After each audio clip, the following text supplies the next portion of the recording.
Bonsoir à tous, merci de votre fidélité. Bienvenue dans votre émission Dites-moi tout, docteur.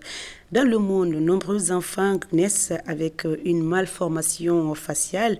En Guinée, certaines familles également connaissent le même sort. Cette malformation, encore appelée bec de lièvre, est une absence de fusion du tissu embryonnaire du visage aboutissant à une perte de la partie de la lèvre supérieure et une partie du nez. Qu'est-ce qui provoque cette malformation faciale? Est-ce que l'on peut l'éviter? Et notre spécialiste en chirurgie plastique et réparatrice va tenter de répondre à cette question, à certaines questions sur la prise en charge. Du côté anesthésique, quels sont les protocoles mis en place pour une opération réussie? Nous avons donc Madame Samoura Aneta Graveran, anesthésiste pédiatre, va nous rassurer de ce côté-là. Encore une fois, mesdames et messieurs, bonsoir et bienvenue à tous.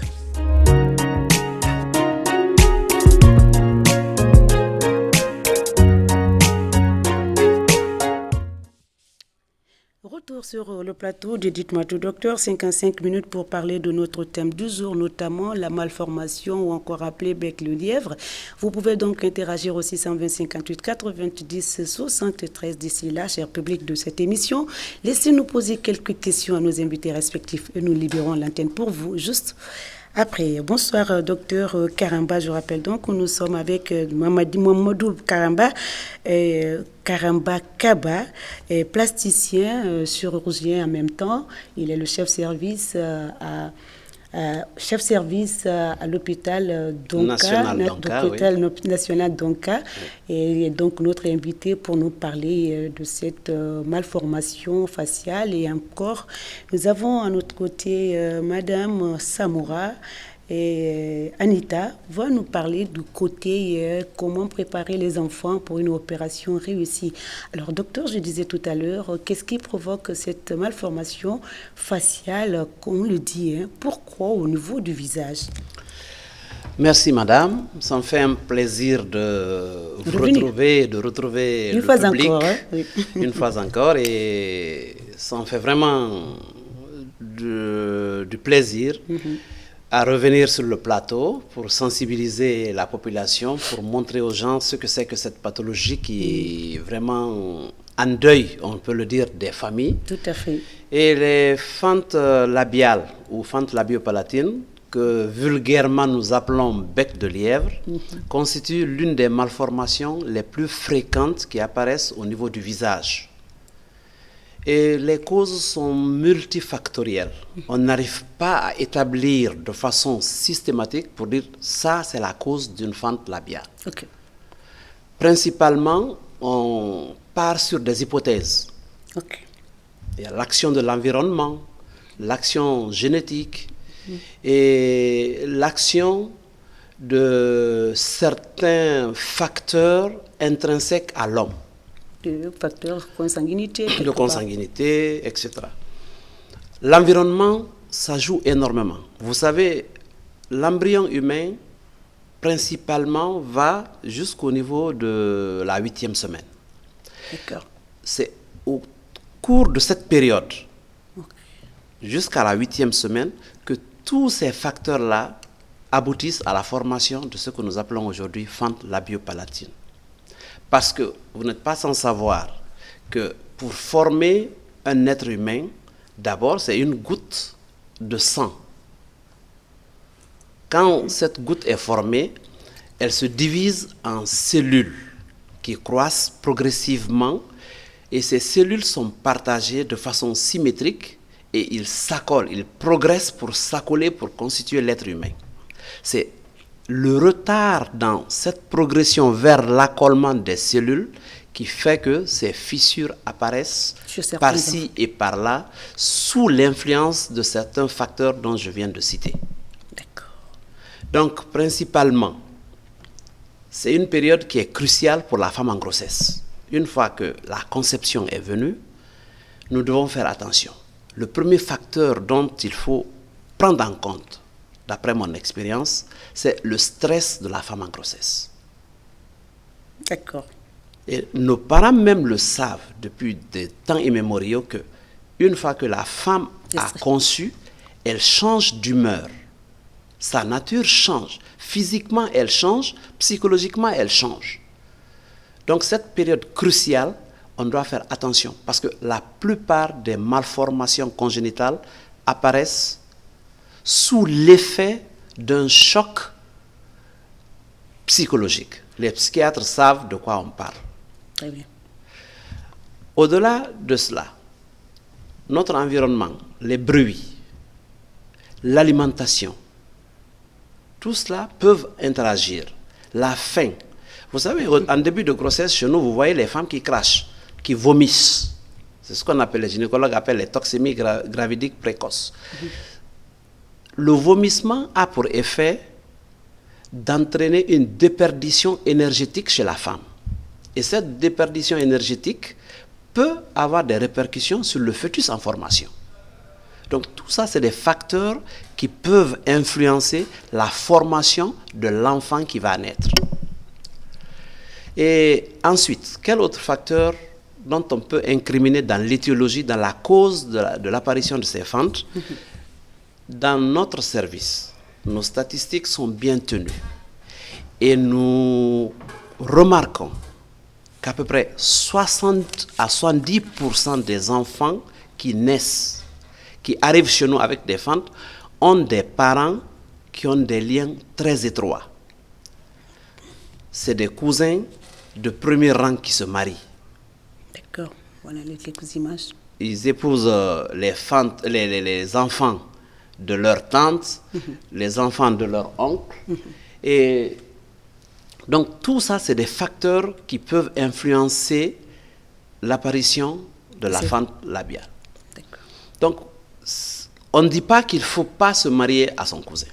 Nous ne sommes pas des législateurs, mais du point de vue biologique, du point de vue médical, du point de vue de l'évolution de l'espèce humaine, c'est quelque chose à éviter.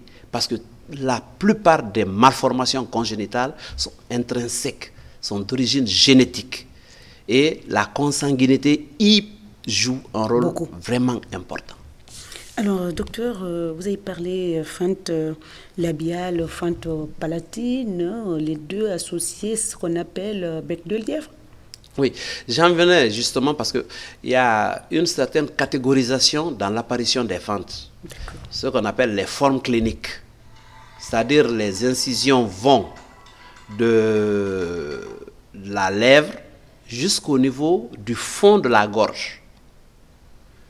Donc on rencontre des fentes qui apparaissent d'un côté de la lèvre, fente unilatérale de la lèvre. La gencive peut accompagner la fissure. Le palais dur peut accompagner la fissure. Et même le voile du palais peut être fissuré. Donc, cette stratification permet d'aboutir à différents types de fentes. Nous avons des fentes labiales, les fentes palatines, les fentes labio-palatines, lorsque tout le système est fissuré. Et ils peuvent apparaître parfois de façon bilatérale, c'est-à-dire les deux côtés de la lèvre sont atteints. Et de façon exceptionnelle, il y a des fentes qu'on rencontre, c'est sur la ligne médiane, les fentes médianes seules qui sont intéressées. Maintenant, il y a ce qu'on appelle des fentes syndromiques. Là, c'est des fentes qui apparaissent comme signal d'une autre pathologie. Et ils sont c'est des formes très nombreuses aussi. Et le public ne peut pas comprendre cela, mais c'est des fentes, par exemple, qui partent de l'œil jusqu'à la bouche. Il y a des fentes qu'on rencontre chez nous. Là, je n'ai pas mis pour des raisons éthiques des images. Fentes qui partent de l'oreille jusqu'au niveau de la bouche. C'est des fentes vraiment gravissimes. Mais justement, c'est pourquoi je voulais demander, est-ce que c'est en fait ces fentes-là, labiales, fentes palatines, sont généralement présentes au niveau, se présentent au niveau du visage. Oui. Plus précisément de la lèvre supérieure et d'une partie du nez. Oui. Alors, lorsque vous parlez qu'il y a des fentes qui quittent du côté de l'oreille et côté des yeux, ça, c'est une première. Il y a 14 types de fentes de ce genre qui ne concernent pas du tout la fente ordinaire comme les téléspectateurs viennent de le voir. Il y a 14 types de fentes qui peuvent apparaître au niveau du visage. Sur le visage d'une seule Sur personne? le visage seulement. 14 types de fentes. C'est ce qu'on appelle la classification de Tessier.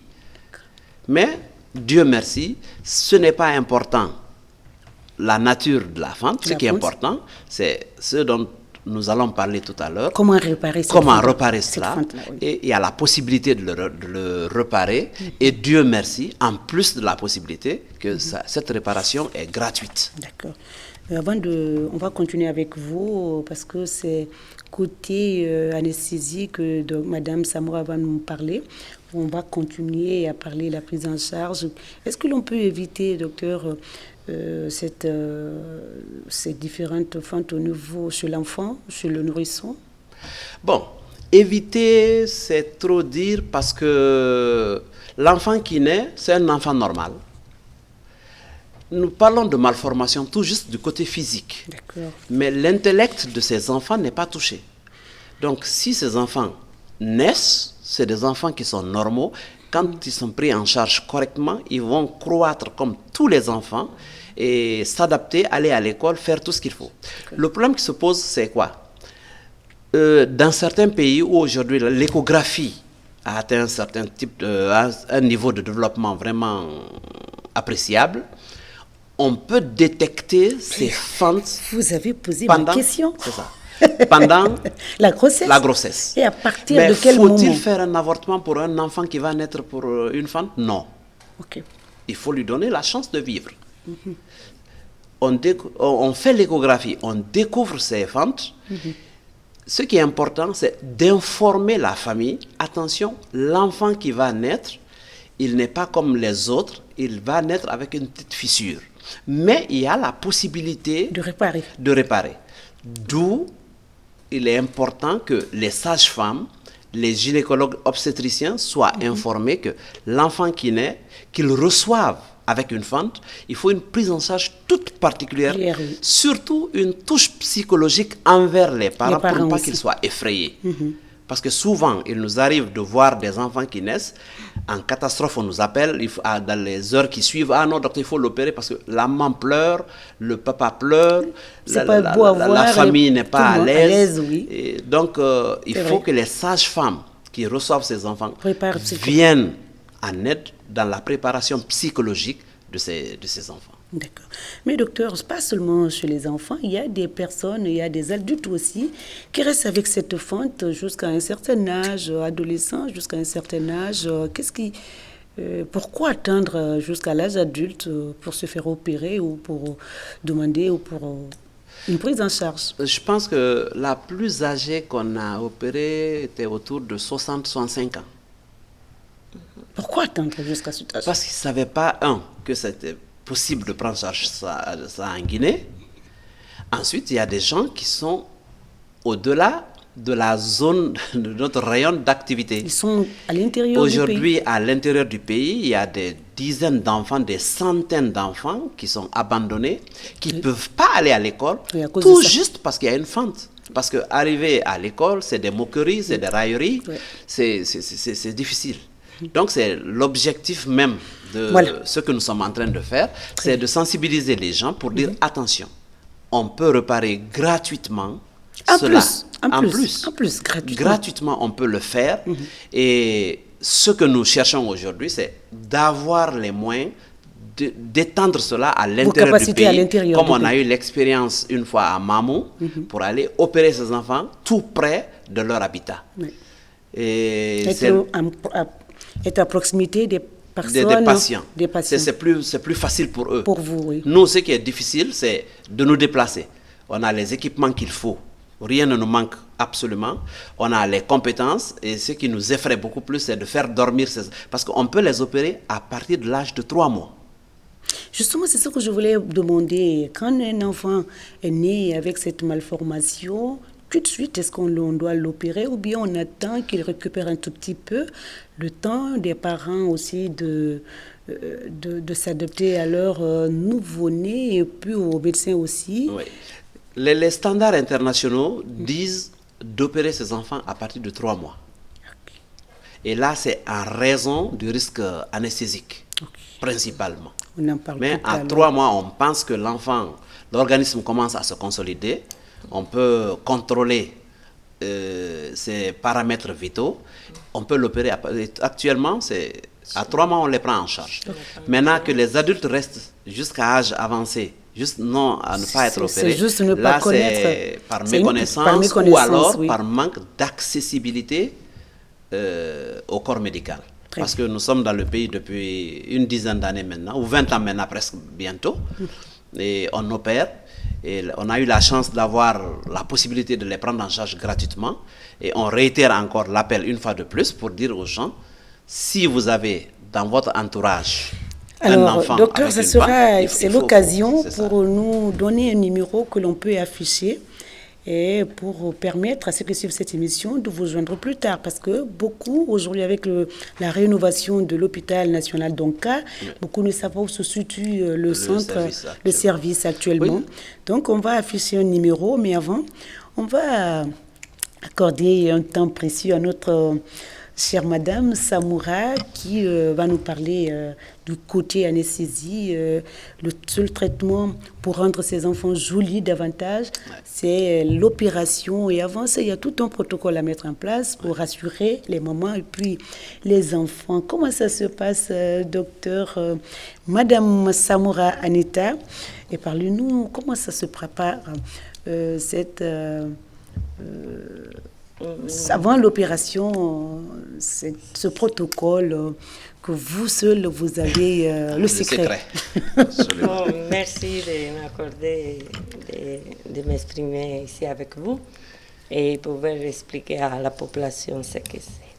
Bon, d'abord, l'anesthésie, c'est l'absence de la douleur, en termes général. C'est l'absence de la douleur. Et nous préparons les enfants là en une consultation pré-anesthésique, donde nos permite connaître la famille de l'enfant et connaître l'enfant. Tout à fait. Dans notre consultation pré-anesthésique, nous on exigeons un bilan sanguin. D'accord. Donde le bilan sanguin peut dire l'état de l'enfant réel. Tout à fait. Et dans cette consultation pré-anesthésique aussi, nous, on prévoit le type d'anesthésie qu'on va utiliser, le type de produit qu'on va utiliser pour l'enfant avec cet enfant. Très bien.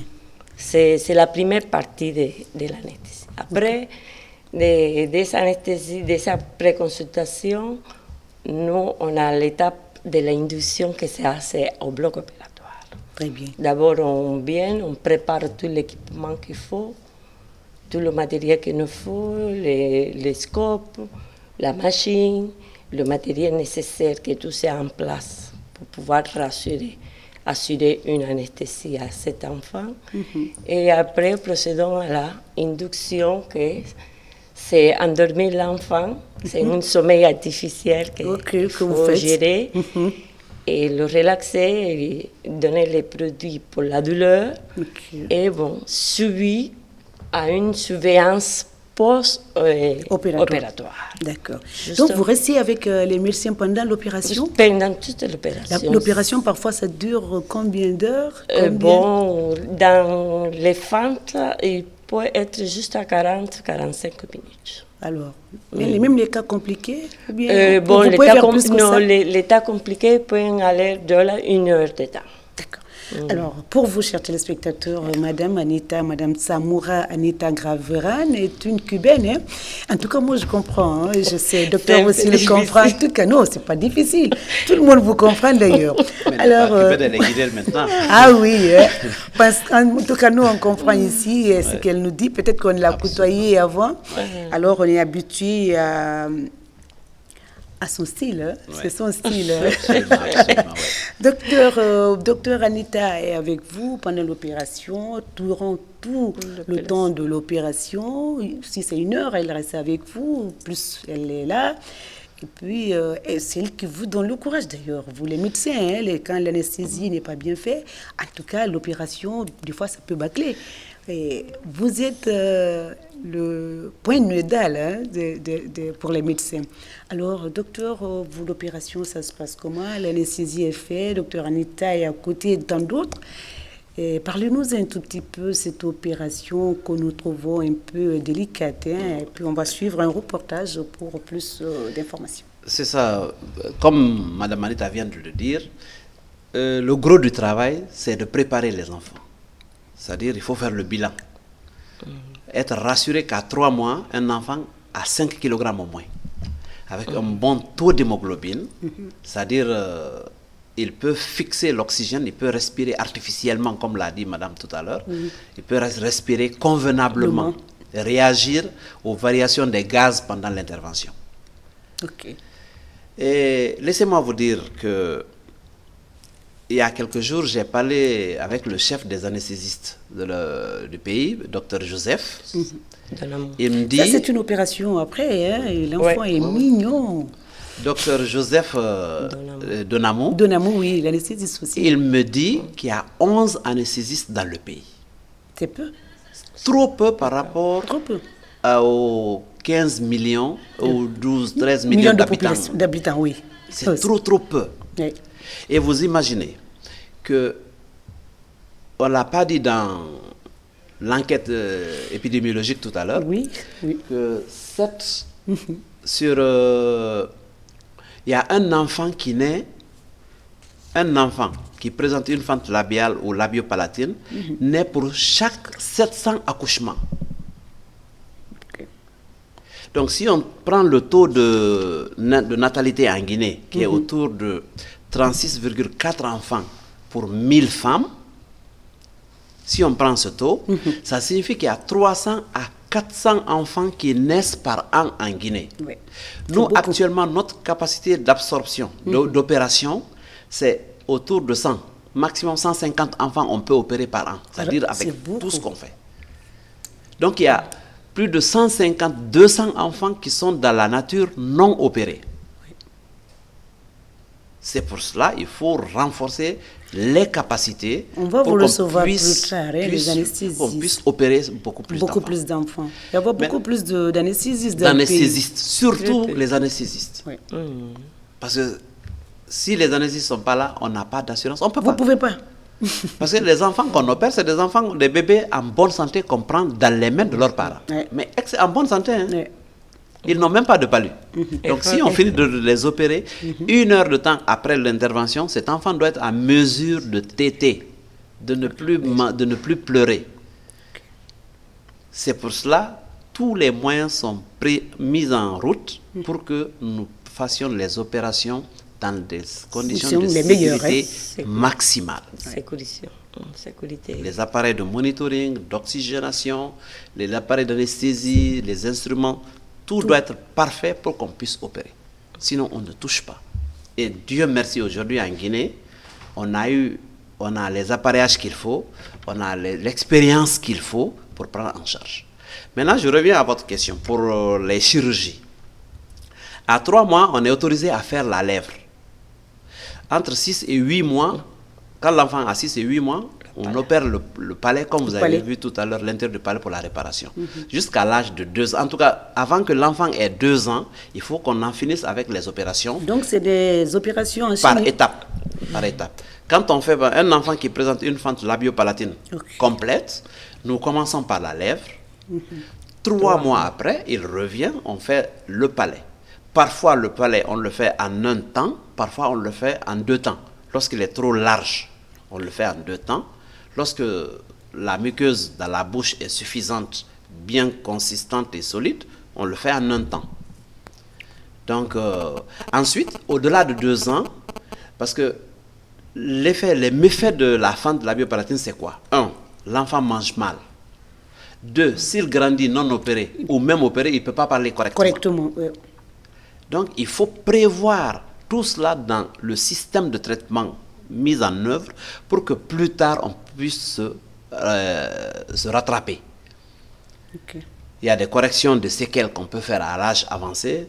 Il y a un nez qui est un peu déformé, il y a une lèvre qui monte un tout petit peu. Mais tout ça, ça rentre dans le cadre de la chirurgie secondaire qu'on fait ultérieurement.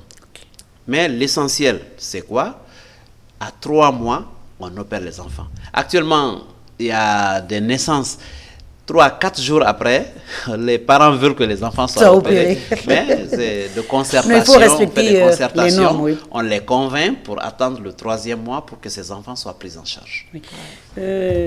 On n'a pas beaucoup de temps parce qu'on a un reportage de 3 minutes à regarder de notre consoeur du journal télévisé qu'on va voir. Sinon, il y a d'autres questions et les téléspectateurs commencent déjà à appeler.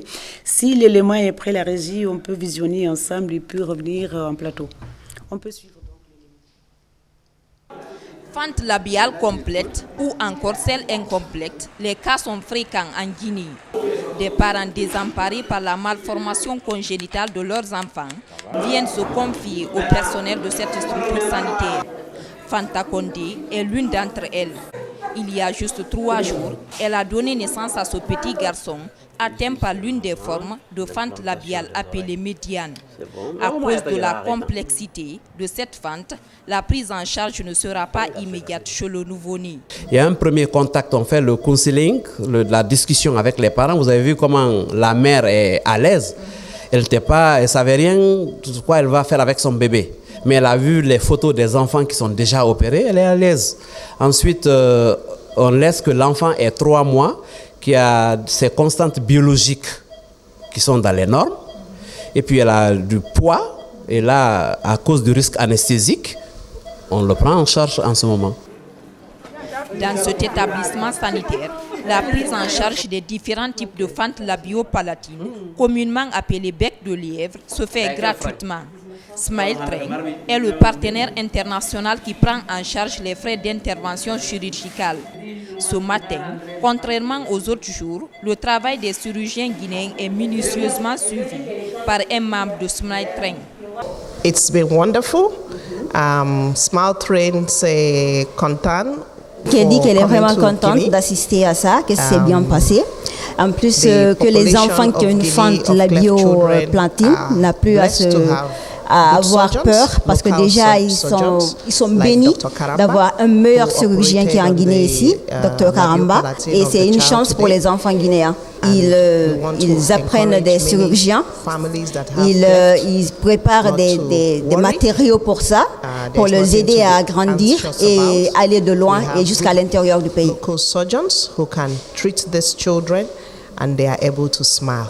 Pendant 1h30, Mariama Djoulde était sur la table d'opération. Après la phase chirurgicale, celle du réveil commence pour cette fillette de 2 ans. Le réveil, c'est faire sortir l'enfant de l'anesthésie. Donc c'est vers la fin de l'intervention, nous arrêtons les gaz. On ne donne plus rien. Maintenant, on surveille l'enfant. Ça dépend aussi de la sensibilité de tout un chacun. Il y a des enfants, dès que tu fermes les gaz, ils se réveillent sur le coup. Mais elle, ça retarde un peu parce que j'ai fait une autre anesthésie IV, intraveineuse.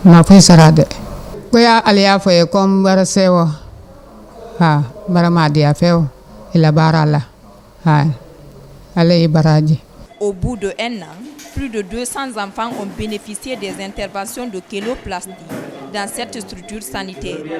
Aujourd'hui, 100 autres enfants attendent leur tour. Tous doivent être programmés pour la réparation esthétique de leur fente après les examens médicaux.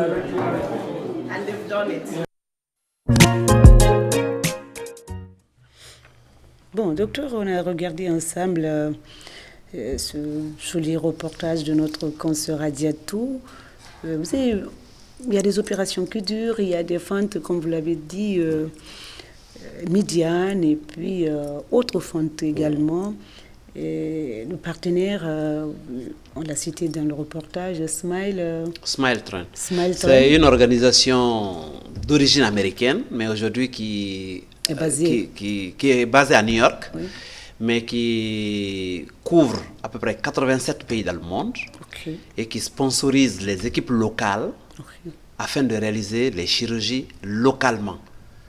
Et gratuitement. Et parce que, vous savez, les missions d'assistance qui nous venaient, souvent, c'est des gens qui quittent l'Europe.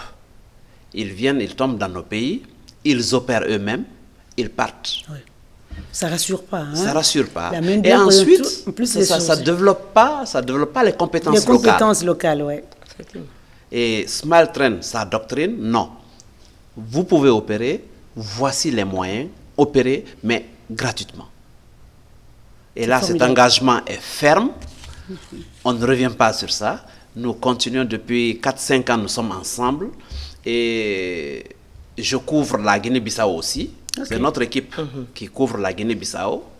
C'est à cause de la fermeture actuelle des frontières qui fait que nous ne sommes pas partis. Sinon, on nous attend vraiment très sérieux. Même ce matin, le directeur de l'hôpital, j'étais en contact avec le directeur de l'hôpital Simao Mendes de Bissau. On n'attend que ça pour partir. Et je fais un coucou à M. Baldé à Bissau pour le saluer, pour lui dire que l'équipe est vraiment prête. Bientôt, mais on prie pour que les frontières soient ouvertes. Donc, docteur, les femmes qui viennent de l'intérieur avec les enfants, et c'est par étapes, les différentes opérations doivent être faites, la prise en charge des parents, comment est-ce que ça se gère? C'est là la grande difficulté, parce qu'il y a beaucoup de parents qui n'ont pas où loger à Conakry. Oui. Et nous, on n'a pas ces moyens aussi. De les prendre en charge. Ce qui fait que souvent, il y a des enfants qui naissent, il y a des sages-femmes, il y a des médecins à l'intérieur du pays qui nous appellent quand les enfants naissent. Ah, on a un enfant qui est né. Donc, au téléphone, ou actuellement, Dieu merci, à WhatsApp, on contacte, on fait le counseling, on leur explique ce qu'il faut faire.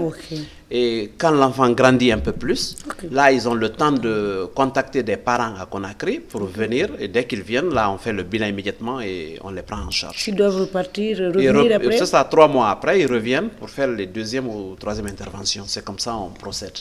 Mais le problème essentiel, c'est si on pouvait maintenant se déplacer. On a fait une expérience à Mamou il y a 1 an, 2 ans maintenant.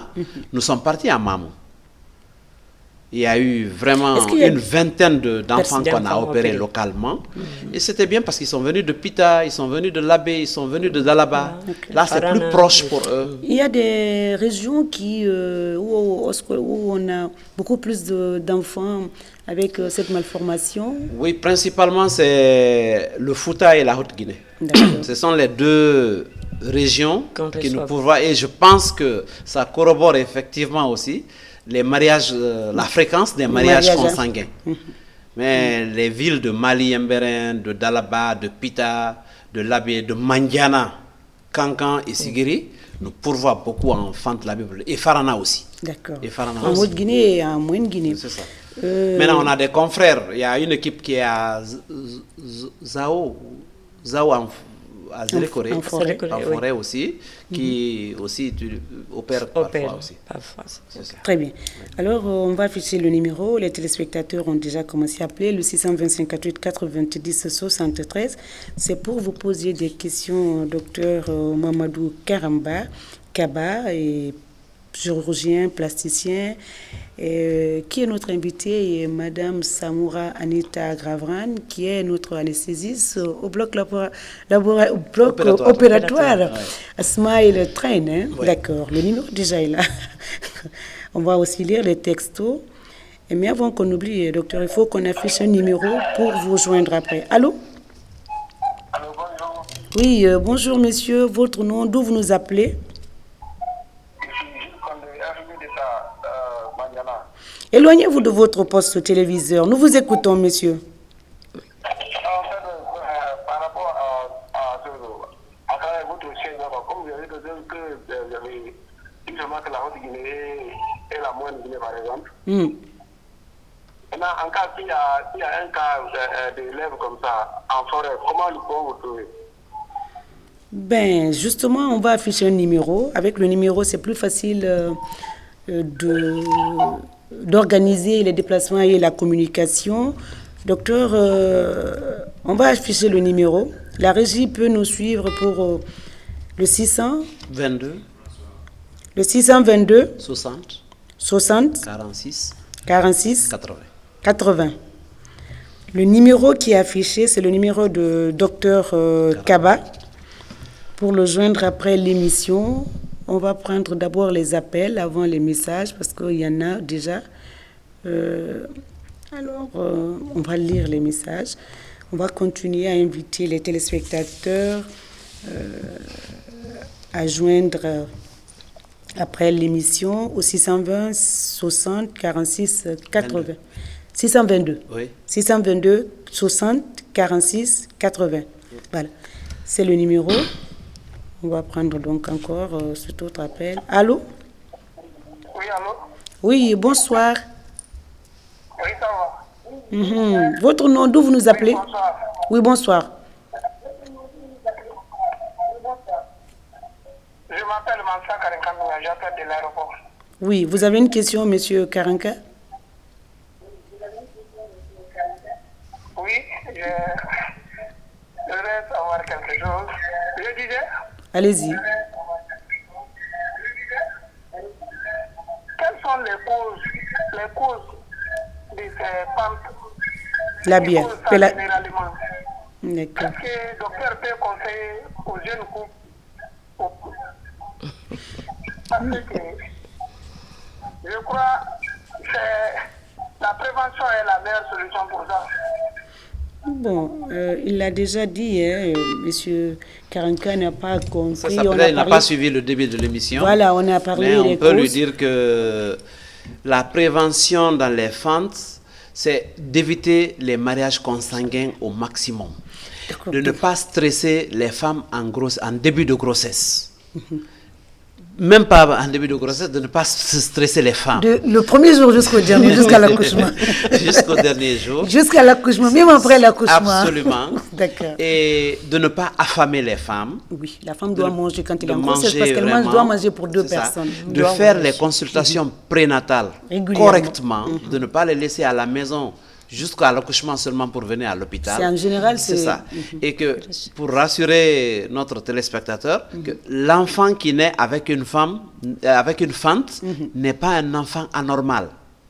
C'est un enfant normal, comme tous les autres enfants, plein de sens, plein de tout ce qui est de capacité et qu'on peut réparer.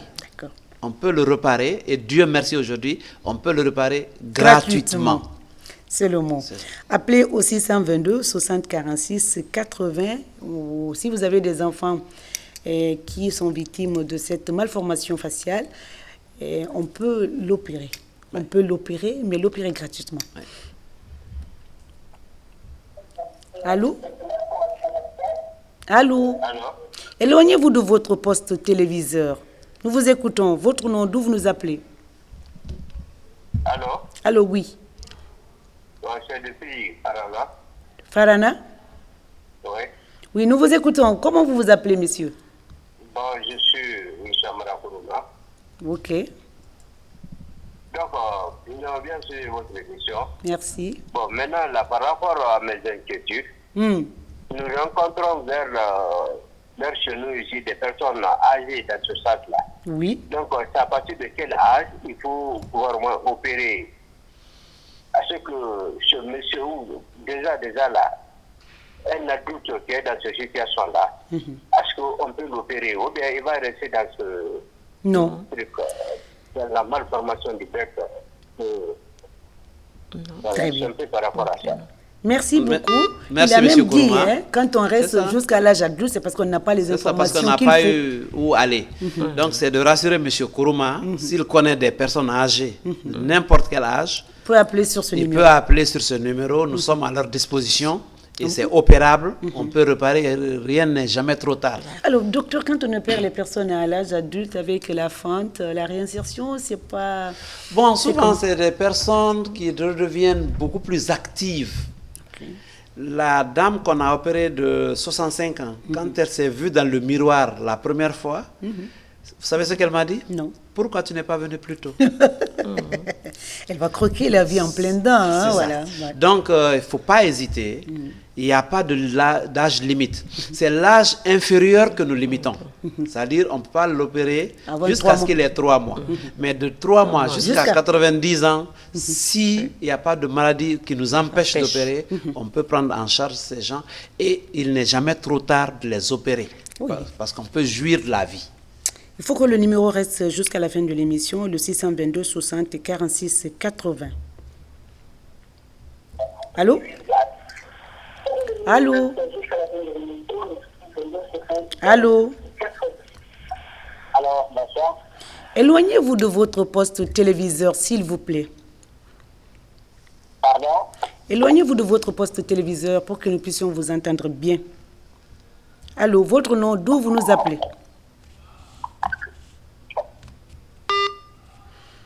C'est parti. Alors, docteur, les gens nous reprochent, on ne lit pas des messages. Bon, c'est un peu... On va lire quelques messages avant la fin. Allô? Allô, oui, bonsoir. Bonsoir, madame, ça va? Très bien. Votre nom, d'où vous nous appelez? Je vous appelle à Dapompa. Oui, éloignez-vous un peu de votre téléviseur. Ah, ouais, j'ai dit. Moi, j'ai une fille chez nous. Oui. C'est sa tête. Le problème est que c'est sa tête. Quand elle était même s'est blessée avec les couteaux sans se rendre compte.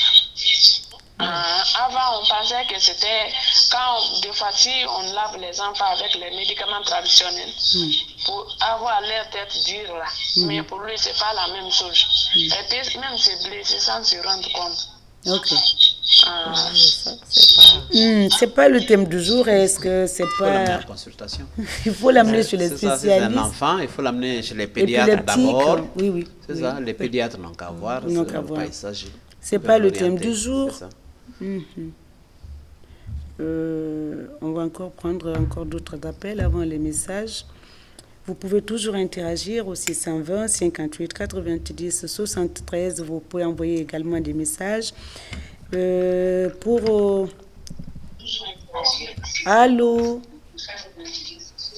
Allô? Allô? Allô? Docteur, Madame Samoura, est-ce que vous avez, après l'opération, un petit mot? Les parents sont là, l'enfant a commencé à prendre une très belle forme avec l'opération, le nez a déjà pris forme. Et est-ce qu'il y a des recommandations que vous prodiguez à la famille? Oui, toujours on rassure la famille avant l'opération et après l'opération, toujours nous on a des explications à les faire, comment alimenter l'enfant, comment le type d'aliments qu'il doit donner pendant les premiers jours de l'opération. D'accord. On l'explique tout ça au réveil, au moment que nous on finit avec l'enfant, on donne l'enfant à la maman et on l'explique comment alimenter. Comment continuer. Allô? Oui, bonsoir. Oui, bonsoir, monsieur. Vous passez l'antenne, s'il vous plaît. Hein? Vous passez l'antenne? Oui, vous êtes à l'antenne. Ah, d'accord, oui. Alors, donc, c'est votre ami, Elad Karama, le conseil de monsieur le gouverneur. Bon, j'ai dit bonsoir au médecin. D'accord. Bonsoir, Elad. Merci. Bonsoir, nous vous écoutons, monsieur. Je le remercie, je le félicite sincèrement. Moi, j'ai passé 40 mois demain. Monsieur, vraiment pour le mieux en Guinée. Oui. Donc, alors, la question que je vais poser, c'est qu'avant 2010, vous me suivez, avant 2010, le moyen technologique n'était pas entre en Guinée. Oui. Depuis 2010, après depuis l'arrivée de l'Alpha Condé, est-ce qu'il y a des grands médecins à vous, par exemple, avec ce que vous faites là? Parce que vous avez un problème ici avant 2010. J'étais obligé d'aller voir à Toulouse. Messieurs, nous sommes désolés. On ne comprend rien. La communication, peut-être que c'est la distance. Mais même si... Bon, c'est tout juste de le rassurer que les moyens sont mis en place. Nous continuons à prendre en charge ces cas.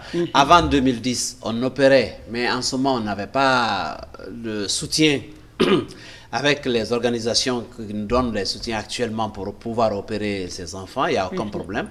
Et le plateau technique s'est vraiment amélioré. Nous avons même actuellement des appareils d'anesthésie qui produisent de l'oxygène. Qui nous permettent de maintenir, même s'il y a coupure de courant, on peut continuer à opérer ces enfants. Il n'y a aucun danger. Donc, le plateau technique s'est amélioré. On dit merci à Dieu. Merci aux partenaires. Merci aux partenaires. Et particulièrement à Smile Trend. Je sais que depuis le Bénin, actuellement, on nous suit aussi. Très bien. Et vraiment, il n'y a pas de problème pour la prise en charge. Et nous sommes à la disposition de la population pour venir en aide aux gens et former surtout des cadres pour un jour nous la relève. Allô? Ah oui. Madame, c'est pas qu'elle vient, je pense qu'avec un peu la pluie là. Donc, oui, voilà justement, c'est pourquoi. Soyez, s'il vous plaît.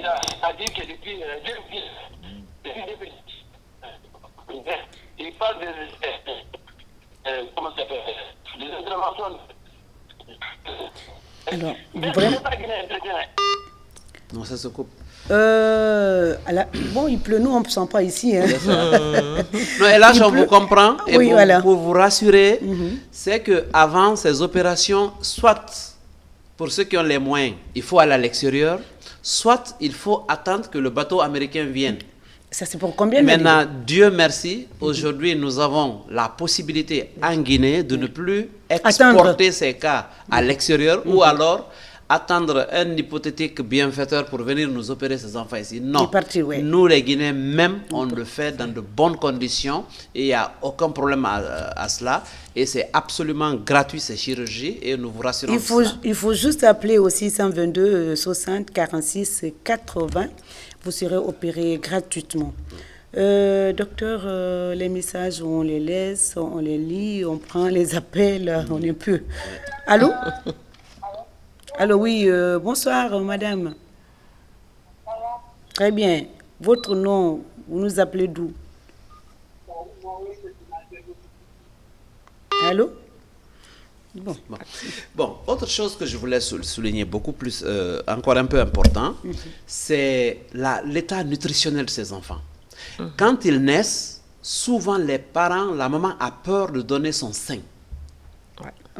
Et ces enfants, si l'enfant ne tète pas à 48 heures, il tombe dans une dénutrition, qu'on ne peut pas dire, très sévère. C'est pour cela, il faut, quand l'enfant naît, il faut l'allaiter. Il n'est pas malade. Il peut être convenablement bien et il peut gagner du poids. Oui, ça vous permettra, vous d'ailleurs, c'est ce qui nous facilite les interventions chirurgicales. Et beaucoup de parents tombent dans cette erreur-là. Et même les gens du corps médical qui donnent que de l'eau simple à cet enfant-là. Si il y a une résistance ou une réticence à l'allaitement au sein, bon, entre parenthèses, on permet le biberon, mais sous contrôle d'un personnel médical. Pour que l'enfant puisse gagner du poids afin qu'à 3 mois, il soit au... Il faut que les enfants aient du poids. D'accord. Allô? Allô? Allô? Oui, bonsoir. Bonsoir. Votre nom, d'où vous nous appelez? Je suis Madame Cham Yamso. Je nous appelle de Lambagne. D'accord. Voilà. Vous avez une question pour nos invités, madame?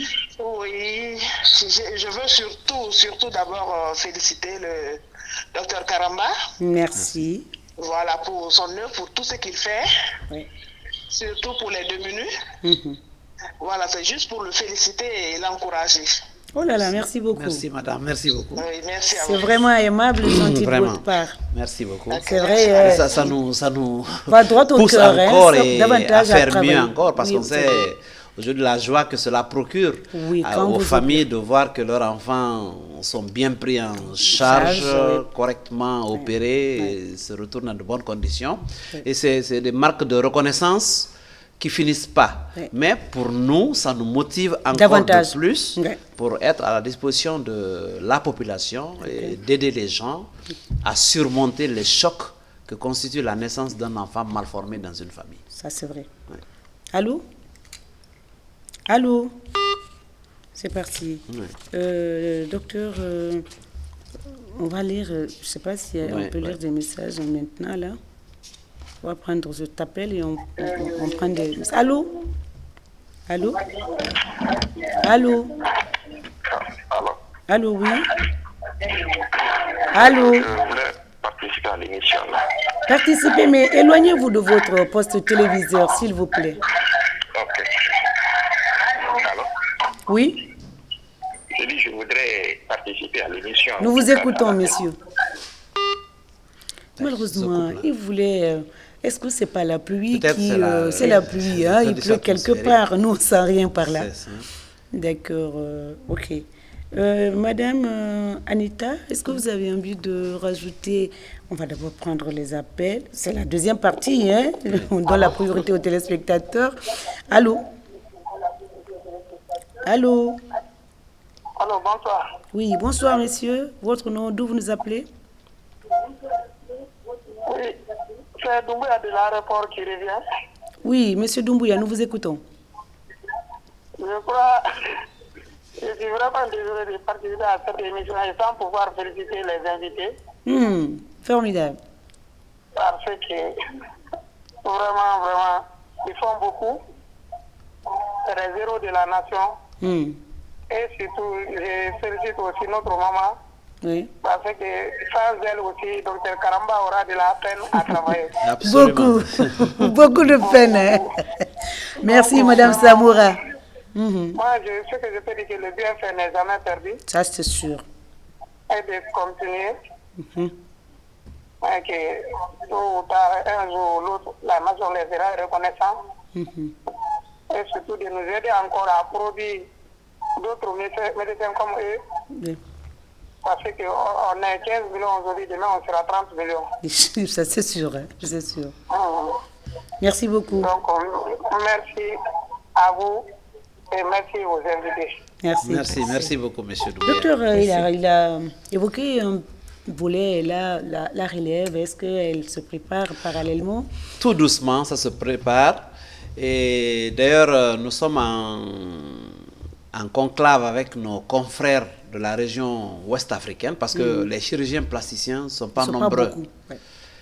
C'est la pandémie de coronavirus là qui nous a bloqués. Sinon, on est en train de mettre en place un certificat d'études spécialisées en chirurgie plastique pour la sous-région, pour voir dans quelle mesure on peut former les cadres pour les différents pays. Il y en a combien d'ailleurs, chirurgiens plasticiens à Conakry, il y en a combien?